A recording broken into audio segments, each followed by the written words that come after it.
ఈ sir Shivaji sir బాగానే ఏండ్ల కింద చూసిన అది ఏం సినిమా ఒక మాట అంటుండే కదా ఒక సినిమా ఉంటుండే మిస్సమ్మ సినిమాలా అలా భార్య పేరు ఏమో ఉండే పాడే నాకు అదికే వస్తలేదు మేడమేమో ఆమెను పిలుస్తుండే భూమిక మేడంని వాళ్ళ భార్యనేమో లయన్ ఏమో వాళ్ళ భార్య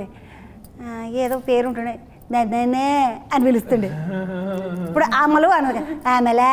అని పిలిచినట్టు పిలుస్తుండే అట్లా చూసిన సారు శివాజీ సారు ఇప్పుడు పెద్ద మనుషోలే మంచిగా పిల్లతండ్రోలే ఇట్లా గురాంచు చూస్తున్నాడు ఈ సినిమాలో ఒక విధంగా అంటే అందరం మాట్లాడుకుంటే ఒక విధంగా హీరో లాంటి పాత్ర హీరో స్థాయి పాత్ర అంత గొప్పగా చేసి మనిషి ఐ థింక్ తెలుగులో ఎంత గొప్ప నటులు ఉన్నారని మళ్ళీ మనం గర్వంగా ఫీల్ అవుతాం అన్నట్టు నాకైతే ఇలా చూస్తుంటే సార్ను చూస్తుంటే ఈయన శివాజీ సారేనా మస్తు కిలికిలి మర్చిపోతారు అవన్నీ మర్చిపోతారు మళ్ళీ ఆయన 15 ఏళ్ళు అయింది వచ్చిన ఆయన పోయి 13 ఏళ్ళు అయిందంట సార్ లాస్ట్ మేకప్ వేసుకొని మళ్ళా మధ్యలో రాజకీయాలకు పోయి ప్రజలు వాళ్ళ సమస్యలకు తిరిగి మళ్ళా 13 ఏళ్ళ తర్వాత మళ్ళా ఒక మంచి సినిమా చేద్దామని ఆయన కూడా చూడండి ఇన్నేళ్ల తర్వాత ఒక మంచి సినిమానే చేయాలి చేస్తే అని అనగానే జగదీష్ పోయి కథ చెప్పగానే డన్ నేను చేస్తా ఇది మస్తు కడ్డు నాయనోలే కనబడుతున్నాడు కడ్డు అంటే కడ్డు చిన్న కడ్డు కాదమ్మా చూడండి పట్ట 2 చంపాలన్నట్టు అనిపించింది నాకైతే అంత ఇట్లా గురాంచు ఇట్లా కూర్చుంటే ఎట్లా ఆయన బయట చూస్తే ఎంత ప్రేమగా ఉంటాడో ఆ బట్టలు వేసుకొని ఇట్లా నడుస్తుంటే ఓ అమ్మ వచ్చిండో నాయనో నేను అందులో బుడ్డరీలు ఇడిచిండ్రు కదా తమి ఫోన్లో అందులో చూసిన నిన్ను తిట్టే ఏమన్నది ఉన్నాయా సీన్లు రెండు పట్ట వేసిండా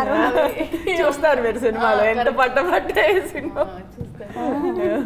నాకు ఒకటి అనుమానం వచ్చింది అమ్మాయి సినిమా చూసినాక ఇప్పుడు ఉన్నలేని కేసులు అన్ని పెట్టిండ్రు ఆ పూరన్ మీద చిన్నపిల్లగాడు లెక్కున్నాడు ఆడేమలి ఆతగా ఉన్నాడు వాని మీద ఇన్ని కేసులు పెట్టిండ్రు ఆమె ఈ డైరెక్టరు ఏమంటారు వకీల్ చదువుకున్నాడా వకీలు ఇక చదువుకోకపోయినా ఆయనకు పట్టా ఇచ్చేయచ్చు అంత చదువుకున్నాడు బేసికలీ కూర్చొని ఒక బేసిక్ ఇప్పుడు అంటే ఇప్పుడు లాలో డిప్లొమా ఉంటే ఆ డిప్లొమా చేయొచ్చు అన్నట్టు ఇప్పుడు లాలో గ్రాడ్యుయేషన్ చేయాలంటే 3 ఏళ్ళు చదవాలి మనోడు ఒక 1.5 year కూర్చొని కోర్టులో వెంబడి తిరిగి అంటే ఈ సబ్జెక్ట్ వెతికి ఇట్లాంటి కేసులు ఎట్లున్నాయి అసలు పాక్సో అంటే ఏంది ఎందుకు వచ్చింది ఆ చట్టం పాక్సో అంటే ప్రొటెక్షన్ ఫోక్సో కాదు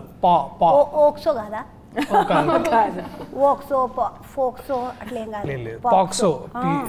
protection of children against sexual offences అన్నమాట సో ఇది ఒక చట్టం ఉంది దాన్ని అది ఎట్లుంటుంది దాని తీరుతన్నులు ఏంది అవన్నీ మొత్తం చదువుకొని వచ్చి నాకు కూడా చెప్పి దాంట్లో ఒక కథ రాసి తీసి సో బాగా చదువుకున్నాడు పిల్లగా దాంట్లో సో ఈ సినిమా చూసిన తర్వాత ఆయనకి నాకు తెలిసి మన సుదర్శన్ రెడ్డి గారు ఎవరైతే advocate general of Telangana high court చూసి ఆయనను మెచ్చుకుంటాడని నాకు గట్టి నమ్మకం ఉన్నది అది మంచిదే తామి ఇది స్టేటు విఎస్ ఏ నోబడి అని ఉన్నది అంటే ఏమన్నది అన్నట్టు సో ఇప్పుడు ఏంటంటే కోర్టు అంటే స్టేట్ అంటే ఇప్పుడు మన చట్టాలలో ఇప్పుడు కేసులు వేసినంటే ఇప్పుడు ఏంటంటే స్టేట్ మన ఇప్పుడు ఎవరైతే ప్రాసిక్యూటర్ అంటే ఒక స్టేటు విచారిస్తుంది అంటే అంటే స్టేట్ అని ఎందుకు అంటారంటే దాని వెనకాల ఉద్దేశం ఏంటంటే జడ్జు ఎవరైతే ఉన్నారో కోర్టు ఎవరైతే ఉందో అది ఒక రాష్ట్రం తరఫు నుంచి వస్తుంది అన్నట్టు సో ఆ రాష్ట్రము అంటే ఇది ఒక డ్రామాటిక్ ఎఫెక్ట్ దీని వెనకాల ఉన్న నోబడి అంటే అసలు వాడెవడు నువ్వు అన్నావు లేతగా ఒక ఊరు పేరు లేని వాడిని ఒక రాష్ట్రము ఎందుకంటే ఇప్పుడు ఒక వ్యక్తి మీద కేసు పెడితే ఆ కేసు నిజమా తప్ప అనేది కూడా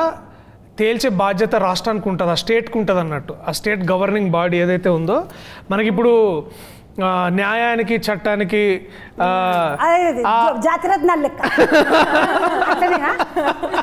కాదా సో చట్టానికి న్యాయానికి మధ్య జరిగిన సంగ్రామంలో సో అలాంటి సంగ్రామం ఇక్కడ జరుగుతుంది అన్నట్టు సో ఈ కోర్ట్ అనేది ఒక న్యాయస్థానం మన రాజ్యాంగం అట్లనే ఇండియన్ పీనల్ కోడ్ ఇవైతే ఇప్పుడు భారత న్యాయశాస్త్రం బిఎన్ఎస్ అంటారు అన్నట్టు సో వీటన్నిటి ఏంటంటే ఒక కోర్టులో జరుగుతున్న డ్రామా కాబట్టి ఇదైతే హ్యాపీగా ఉంటుంది